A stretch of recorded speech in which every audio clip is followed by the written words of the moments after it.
Hello. You can know me as Dennis.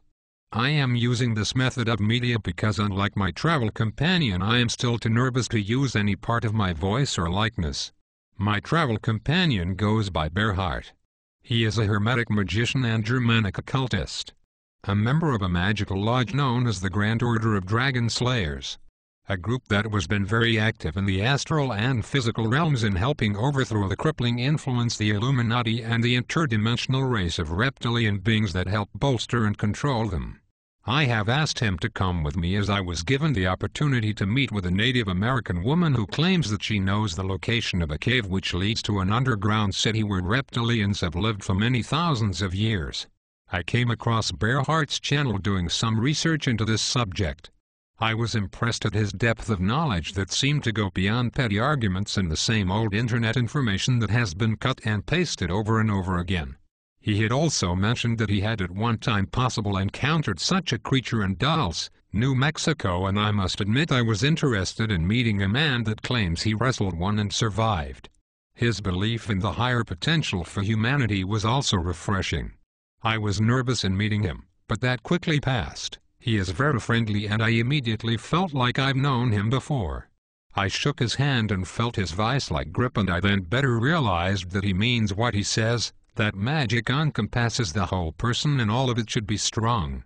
When he says he is a son of Thor, I could believe him. We drove most of that night and I heard stories and bits of information of magic and the occult that I had never heard before. I was concerned that I was going to meet another bookstore occult dabbler, but what he said shifted my perceptions so much I can honestly say Beart was the first person to convince he is legit. We were stopped at a checkpoint crossing state lines, something that looked like a joint operation of military, law enforcement and homeland security. They had people, including children, standing outside in the cold searching vehicles and telling people to hand over their cell phones and laptops. I shouldn't go into detail, but Beart spoke to the people and brought them together. Beart spoke openly against this and a number of the men and women in uniforms began to look ashamed of what they were doing. The issue is something I cannot say, but it was resolved and we were on our way again. I believe that Beart's presence made a significant difference in the outcome. We headed southwest and along the way at a gas station Beart strikes up conversation with a pretty Mexican girl. She tells him her grandmother is a witch and reads cards. Beart charmed our way into meeting her. Her granddaughter translated and she gave both myself and Beart amazingly good details of our lives and recent events, and even gave Beart a candle with the image of St. George on it, saying he says you need this, it's from him. Oh my, he is here, please take this from St. George to you. I was astonished. We were even asked to stay the night and have breakfast in the morning. We did. The next part of our drive was very relaxing. Beart asked if we could stop and buy some beer and some candles.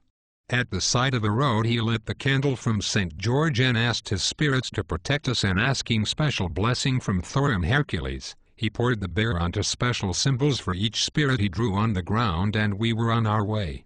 In the late afternoon we reached our destination. A house off the grid and an older woman working in her yard. She was very cautious of us and even claimed to have dreamed of us, maybe me, but definitely Beart coming to her home. Beart was covered in blood and smiling, she said. She could tell he was a magic worker and was nervous of him. Beart assured her she had nothing to fear from him, but she was still wary, saying people like him are always struggling between light and dark. Beart agreed with her and said he prays every day that his feet are set in the path of good. She walked with us until the cave she mentioned was in sight and told us we were on our own.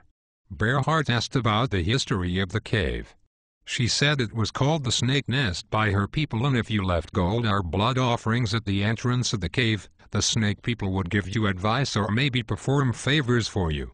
She said that they sometimes demanded a child be given herbs to make it sleepy and placed inside the cave never to be seen again. Beart looked disgusted at this and was very eager to get the cave. The woman told us that the cave was very deep and dark, that a few of her brothers used to go into that cave and couldn't get very far before they came to a very steep decline. Her brothers would often have nightmares for weeks afterwards, warning them not to enter the cave. Beart and I walked the rest of the way to the entrance.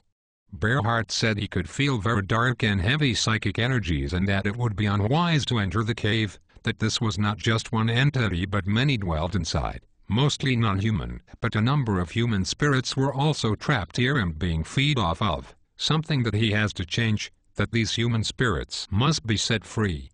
Beart did a number of divinations, with what he said were runes carved on a set of turtle bones. I could feel my skin prickly and chill as he silently conversed with the spirits that came to oversee his rune reading. Beart told me that this cave contained almost 70 human spirits, most children who were fed off of physically and now spiritually for the interdimensional and physical reptilian entities that still live in the tunnel systems connected to this cave, all of them in a great deal of confusion and torment. I asked Beart if they reptilian spirits knew that we were here.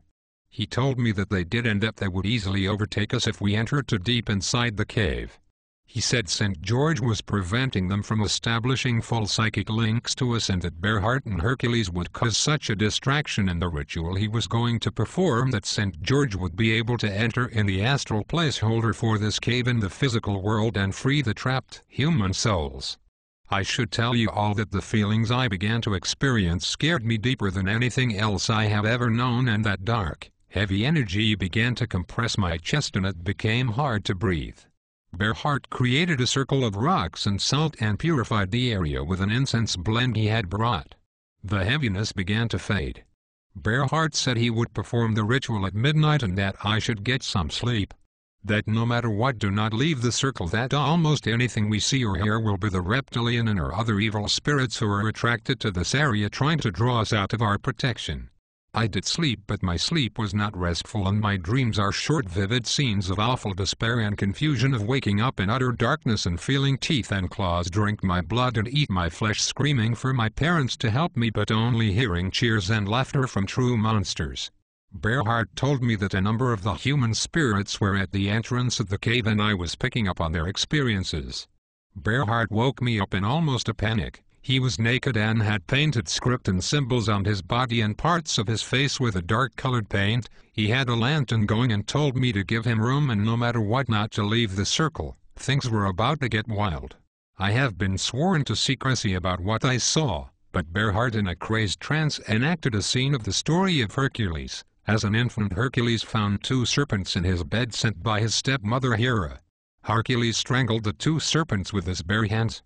Beart in a rage used especially prepared symbolic representations of the serpents and cried out death oaths to the reptilians entities of the cave and became a madman and so violent in his actions that I ducked for cover and was utterly terrified.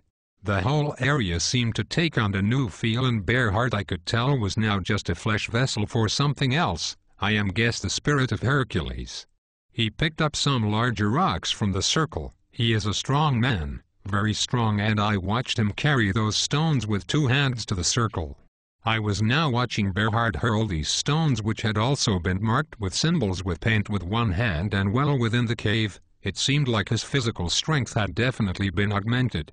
I did my best to keep the camera rolling, but with so much movement and getting out of the way on Beart now roaring and screaming and thrashing and hurling rocks and cuss words and death threats and swinging around a large piece of wood like a club, it was hard enough. What happened next I couldn't handle. I am only human. I have my breaking points. The sound that came out of that cave was not human. It was something so awful and so chilling me almost threw up and pissed myself, and I ran full sprint back towards the old woman's house in pitch black night. I couldn't handle it, I admit it. This is no joke. The spirit world is very real and I am not cut out for this. All I can add is to his hearing a storm of profanity as Beart continued on alone.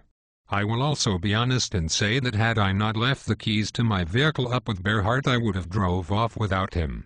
I have told him this and he has accepted my apology. I spent the next couple of hours in the old woman's backyard, until the sun began to rise. Scared out of my mind, I hiked back up to where I left Beart. I found him still naked, sitting on a rock smoking a cigar. He told me the sun's rays chase away phantoms and that it was safe to come back. He made me strip naked and stand in the sun's rays and ask Apollo to cleanse me of my fears and to remove any dark spirits that may have attached themselves to me while I was out of the circle. Beart says he can't remember much of what happened. Real possessions often block out memory. He did say that St. George was able to ride in and free the human spirits trapped here. I want to tell you all that this has been the most profound experience I have ever had.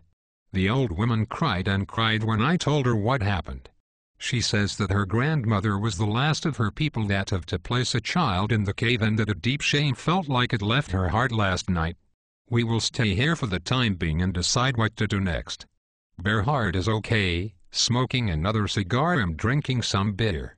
It's with his permission I post this on his channel, and he said to let everyone know that courage is the lion's roar, that the astrological sign of Leo and Hercules are connected, and if you invite the spirit of Hercules into your life and ask him with a sincere heart to help make you a stronger man or woman, that he will, and that over time you can develop the heart of a lion and do that exact same thing he did, that he is not special or different, just fully convinced that humans are the rightful owners of this planet and we are meant to live free and proud. Thank you for listening to my experiences so far.